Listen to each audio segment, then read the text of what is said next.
तो केवल व्यक्ति का संग ही कुसंग नहीं होता, वस्तु का संग भी कुसंग होता है। आप देखो, अपने आसपास देखो कैसी वस्तुएं हैं तमोगुण बढ़ाने वाली है, रजोगुण बढ़ाने वाली है। अब भाई बंदूक को देख के तो मन में हिंसा का ही भाव आएगा। गाय के गोबर से लिपि आप भूमि देखो, तुलसी का थामला हो तो उसको देखकर मन करता है भाई चलो बैठकर 2 माला कर ले। प्रभाव पड़ता है ना, जो हम देखते हैं, कहते हैं, सुनते हैं, उसका सीधे सीधे हमारे मन पर, चित्त पर, अंतःकरण पर बिल्कुल सीधा प्रभाव पड़ता है। बहुत लोग मेरे को ये बात कहते हैं कि बरसों से आपको सुन रहे थे यूट्यूब पर, फिर यहां पर आकर बैठकर आपको सुना तो यहां का आभा मंडल कुछ और है, स्थान का, समय का। जब तक हम संसार में हैं, जब तक हमारा मन बुद्धि साधारण है, हाँ दिव्य हो जाए तो बात दूसरी है, वो तो फिर लाली मेरे लाल की जित देखूं तित लाल, वो बात दूसरी है।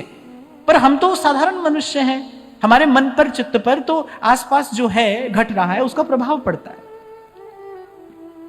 अब जब प्रभाव पड़ता है तो फिर प्रयास ये किया जाए, क्योंकि हम साधक हैं, कि हमारा जीवन सात्विक हो, संग भी सात्विक हो। हमारे आसपास जो वस्तुएं हैं, हमारा चयन जो है वो बताता है। आपके पास चार रंग के वस्त्र आपके सामने रख दिए जाएं, आपका चयन बता देगा कि आपके भीतर कौन सा गुण कार्य कर रहा है। आप सत्वगुण प्रधान हैं, आप रजोगुण प्रधान हैं, या आप तमोगुण प्रधान हैं। आपका चयन बताता है, आपकी वृत्ति बताती है, आपकी चेष्टा बताएगी कि आपके जीवन में किस गुण का प्राधान्य है। और देखा जाए तो भाई कोई काला गोरा, अमीर गरीब, ब्राह्मण क्षत्रिय ऐसा है नहीं, गुण है, त्रिगुण है। ये त्रिगुण का पसारा है, त्रिगुण का खेल है। कुछ व्यक्ति मैंने देखे ऐसे, मैंने अभी आपसे कहा ना कि आई डोंट जज एनीवन। मैं नहीं सोचता हूं कौन अच्छा है या बुरा है, केवल देखता हूं। मैं तो केवल दृष्टा की भांति देखता हूं। कुछ लोग मैंने ऐसे देखे जीवन में जो खाने और पहनने से ज्यादा कुछ और सोच ही नहीं पाते। वो बहुत प्रयास भी करें तो भी उनका चिंतन इससे अधिक, इससे ज्यादा दूर नहीं जा पाता। क्या बताता है? ये बताता है कि इनके जीवन में तमोगुण बहुत है। बस खाना पीना और सोना, बस उनको लगता है यही जीवन है। कुछ होते हैं थोड़ा और आगे निकल जाते हैं। पर ध्यान रखना कि विशुद्ध भाव में प्रवेश उसका होता है जिसके जीवन में सत्वगुण बढ़ जाता है। ये जो हमारे आचार्यों ने शुद्ध आचार विचार की, शुद्ध आहार विहार की बात की है, किस लिए की है? ताकि भाई जन्म जन्म से जो भीतर रजोगुण और तमोगुण के संस्कार हैं, वो संस्कार धीरे धीरे कम हो, सत्वगुण बढ़े। सत्वगुण बढ़ेगा तो दया बढ़ेगी, शांति बढ़ेगी, क्षमा, सहनशीलता, तितिक्षा, त्याग, ये सब बढ़ेगा। फिर बनता है कोई प्रभु के योग्य, प्रभु की सेवा के योग्य। इसीलिए कह रहे हैं मन गुरु मिल काज समारे।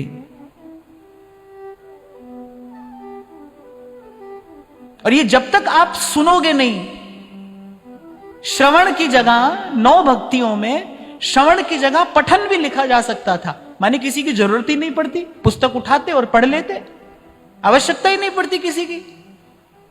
ग्रंथ उठाते पढ़ लेते, ज्ञान हो जाता। पर कह रहे नहीं, पठन नहीं, श्रवण।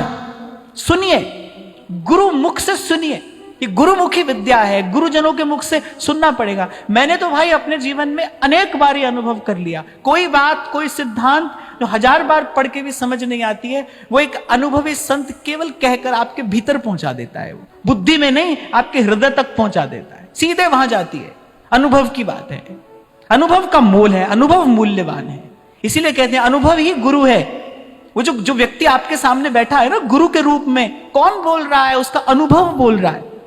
शब्द तो भाई उसके जैसे कोई भी बोल देगा, पर सबके शब्दों का वैसा प्रभाव नहीं होगा। उसका अनुभव बोल रहा है। और हमने एक बात का अनुभव किया जीवन में, भाई पतित से पतित, मैली से मैली अवस्था में पड़ा जीव भी यदि चाहे तो प्रभु की ओर चल सकता है, बढ़ सकता है, और प्रभु स्वीकार करते हैं। वहां कोई ना नहीं है। जितने शरण आए सब उबरे, जितने शरण आए सब उबरे, ऐसी उनकी रीत रे मन कर साहिब